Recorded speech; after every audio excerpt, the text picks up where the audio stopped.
তিনি বলেছেন আমার জামে তিরমিজি, আমার এই হাদিসের কিতাব যার ঘরে থাকবে বুঝবা তার ঘরে রসুল আছে।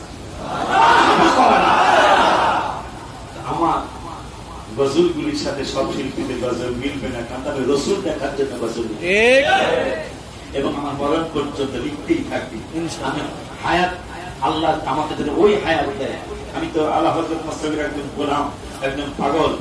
হুজুরে যখন 38 মিনিট আগে লাগছে সবসে আল্লাহ আল্লাহ আমার নবী, আমি যেন ওনার একজন উনি যেই লাইনে ছিল আমি সেই লাইন কোরআন হাদিস মোতাবেক সেই লাইনে থাকার কারণে আমার যেন 20 মিনিট আগে আমার কলম চলে রসুলের। আমিন আমিন আমিন। আমি লিখতে থাকবো আর এদিকে আজরাইল টানবে। আল্লাহু আকবার। আমিন আমিন।